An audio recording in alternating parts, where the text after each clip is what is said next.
અંકલેશ્વરના કોસંબડી ગામ નવાપરા નજીક જીવંત વીજ તૂટી પડ્યા બાદ વીજ કરંટથી 2 પશુઓના મોત થયા હતા, તો 2 મહિલાઓનો બચાવ થયો હતો.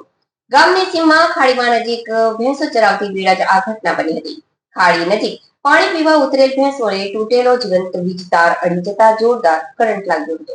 અંકલેશ્વર ગ્રામ્ય વિસ્તારમાં વીજ નિગમ ગંભીર બેદરકારી સામે આવી છે. કોસંબડી ગામ ખાતે ગત રોજ સવારે એક જીવંત વીજ તાર કોસંબડી બાકરોલ રોડની સીમમાં ખાડી નજીક તૂટી પડ્યો હતો, જે અંગે સવારે જાગૃત નાગરિકો દ્વારા જાણ કરવામાં આવી હતી. છતાં તેઓ દ્વારા સાંજ સુધી રિપેરિંગ વર્ક કે વીજ સપ્લાય બંધ કરવામાં ન આવતા આખો દિવસ વીજ પુરવઠો ચાલુ રહ્યો હતો. આ દરમિયાન સાંજે કોસંબડી ગામના નવાપરા ફળિયામાં રહેતા જમણા વસાવા અને રેવા વસાવા પોતાની ભેંસોને ચરાવીને પરત ફરી રહ્યા હતા. તે દરમિયાન ત્યાંથી સાંજના સુમારે પરત ફરતી વેળા ભેંસ પાણી પીવા માટે ખાડી તરફ નીચે ઉતરી હતી. દરમિયાન ત્યાં પડેલ જીવંત વીજ તારને અડી જતા ભેંસોનું ટોળું પૈકી 2 ચોંટી ગઈ હતી, જ્યારે અન્ય ભેંસોમાં નાસભાગ મચી જવા પામી હતી. આ વખતે બંને વૃદ્ધ મહિલા પણ ત્યાં જ હતી અને બંનેના લાકડીનો દંડો રહેતા તેનો બચાવ થયો હતો. જોકે આંખ સામે ભેંસોના મોત સાથે તરફડાટથી બંને વૃદ્ધ મહિલાઓ પણ જીવ બચાવી દોડ લગાવી હતી. આ ઘટના અંગે ગ્રામજનોમાં રોષ ફેલાયો હતો અને વીજ નિગમને જાણ કરતા રાત્રિના ટીમ સ્થળ પર દોડી આવી હતી.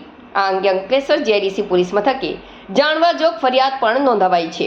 ત્યારે વીજ નિગમની કમ્પ્લેન પ્રત્યેની ઉદાસીન નીતિ અને ગંભીર બેદરકારીને લઈ 2 પશુઓના મોત થયા હતા, તો 2 વૃદ્ધના જીવ જતા બચી ગયા હતા, જેના કારણે ચારો ચરતા અબોલ પશુઓને વીજ કરંટ લાગ્યો હતો. વીજ કરંટના જોરદાર ઝાટકાથી એક ભેંસ અને પાડાના મોત નીપજ્યા હતા. ઘટના અંગે જમના વસાવાએ જીઆઈડીસી પોલીસ મથકમાં ફરિયાદ દર્જ કરાવી હતી. ભેંસડા ચારીને આવ્યા, અમે 5 વાગે કમ્પ્લેન કરેલી, જીબીમાં કોઈ આવ્યું નહીં. ને ભેંસડા પાણી પીવા ઉતર્યા હતા, પાડિયાનો ઝટકો લાગી ગયો. અમે નાઈ સુઈતા, અમને બી લાગી જટે. પોલીસને જાણ કરી હાજી. હા, મળી ગયેલા છે 2, એક પાડો ને એક પાડી.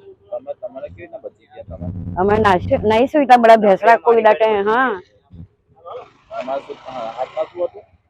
લાકડી હતી.